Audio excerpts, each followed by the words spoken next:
Greetings, everybody. So let's take a look at how we might find the exact area enclosed by one loop of the polar curve given by r is equal to sine squared theta. So if we wanted to graph this in GeoGebra, then we could use our coordinate transformations to plot this curve as a parametric curve. And so remember with our polar coordinates that we have our transformation. X is equal to our cosine of theta and y is equal to our sine of theta. So that in this case, our function of r then is just sine squared theta. So we have for our function of x, sine squared theta is equal to cosine squared theta. And sine squared theta times sine of theta gives us a y function of sine cubed of theta. So now we can take these values and plug them into GeoGebra to get an idea of what the shape of this curve will actually be. So we've got the same setup as we had in our example 1 problem, where the blue curve is representing the image of the curve in xy coordinates. And then the red vector is going to trace out the position point on the curve as our parameter value t increases from 0 to 2 pi. So if we start that animation, we can kind of see how this curve will then be laid out as our parameter increases.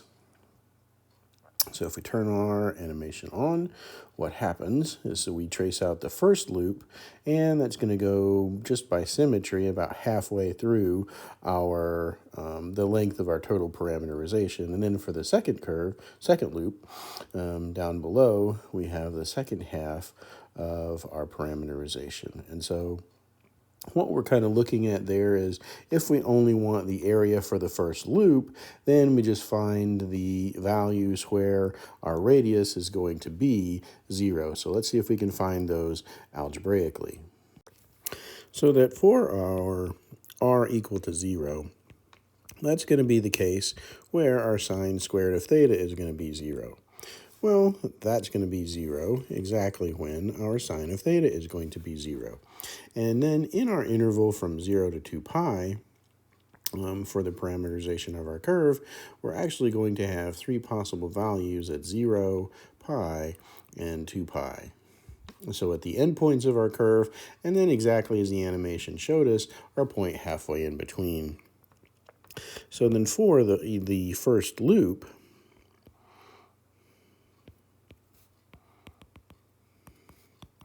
on our curve, we're actually going to have theta in the interval in between 0 and pi for those values. So coming back to our area integral, so the area of a curve in polar coordinates is going to be given by 1/2 r squared d theta. Well, for the r squared, what did we have as a sine squared of theta squared d theta? Using our power reduction formula, that's going to be a 1/2 times a 1/2 minus a 1/2 cosine of 2 theta, and that quantity squared d theta. Well, if we factor out a 1/2, square it, we have a 1/4 times the 1/2 out in front, we have a 1/8 of our integral times. If we FOIL out our 1 minus cosine 2 theta, that's going to give us a 1 minus 2 cosine of 2 theta plus cosine squared of 2 theta. Well, one more time, we use our power reduction formula.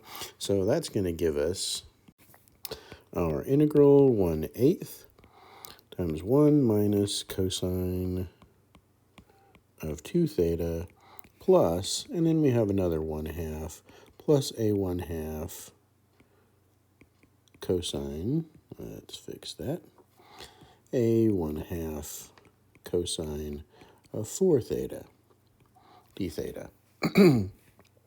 So kind of cleaning this up just a little bit more, what we are actually integrating then is our 3/2 minus 2 cosine of 2 theta plus a 1/2 cosine of 4 theta d theta.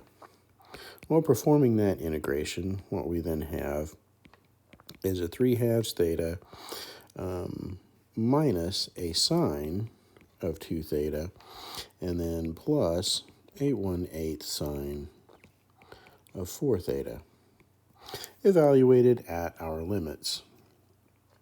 So then we can take this to actually plug in now what values do we want for the area under that curve.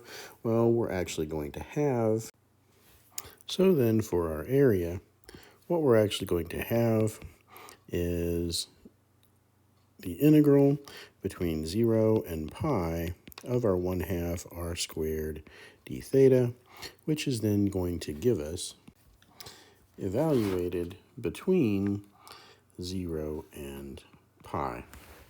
Well, if we plug in our limits, what we then find is that this gives us a value of 3 pi over 16. So I hope this has been informative and understandable, and I will see you guys in the next example.